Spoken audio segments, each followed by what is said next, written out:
Isaiah chapter 28. Woe to the crown of pride of the drunkards of Ephraim, and to the fading flower of his glorious beauty, which is on the head of the fertile valley of those who are overcome with wine. Behold, the Lord has a mighty and strong one, like a storm of hail, a destroying storm, and like a storm of mighty waters overflowing. He will cast them down to the earth with his hand. The crown of pride of the drunkards of Ephraim will be trodden underfoot. The fading flower of his glorious beauty, which is on the head of the fertile valley, shall be like the first ripe fig before the summer, which someone picks and eats as soon as he sees it.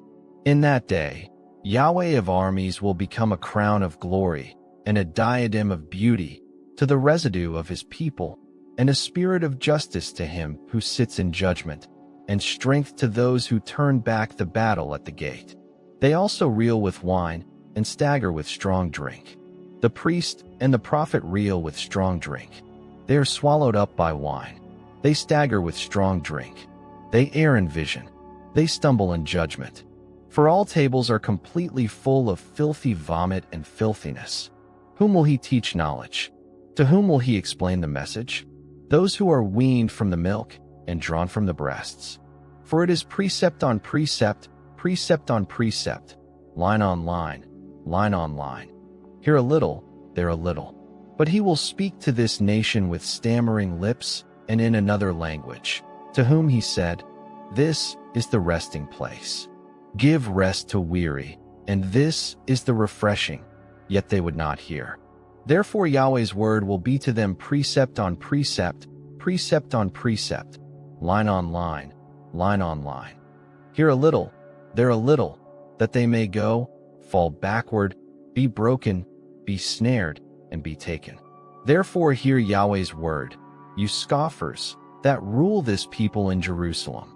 Because you have said, We have made a covenant with death and with Sheol. Are we in agreement? When the overflowing scourge passes through, it won't come to us. For we have made lies our refuge, and we have hidden ourselves under falsehood. Therefore thus says the Lord Yahweh, Behold, I lay in Zion for a foundation a stone, a tried stone, a precious cornerstone of a sure foundation. He who believes shall not act hastily. I will make justice the measuring line, and righteousness the plumb line. The hail will sweep away the refuge of lies, and the waters will overflow the hiding place. Your covenant with death shall be annulled, and your agreement with Sheol shall not stand. When the overflowing scourge passes through, then you will be trampled down by it.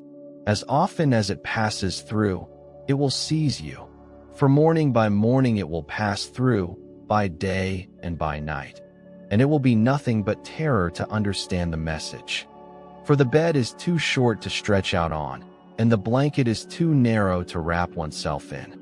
For Yahweh will rise up as on Mount Perazim.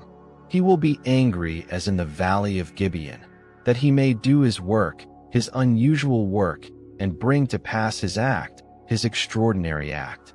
Now therefore don't be scoffers, lest your bonds be made strong. For I have heard a decree of destruction from the Lord, Yahweh of armies, on the whole earth. Give ear and hear my voice. Listen and hear my speech. Does he who plows to sow plow continually? Does he keep turning the soil and breaking the clods? When he has leveled its surface, doesn't he plant the dill and scatter the cumin seed, and put in the wheat in rows, the barley in the appointed place, and the spelt in its place? For his God instructs him in right judgment and teaches him. For the dill are not threshed with a sharp instrument, neither is a cart well turned over the cumin, but the dill is beaten out with a stick, and the cumin with a rod. Bread flour must be ground, so he will not always be threshing it. Although he drives the wheel of his threshing cart over it, his horses don't grind it. This also comes out from Yahweh of armies, who is wonderful in counsel and excellent in wisdom.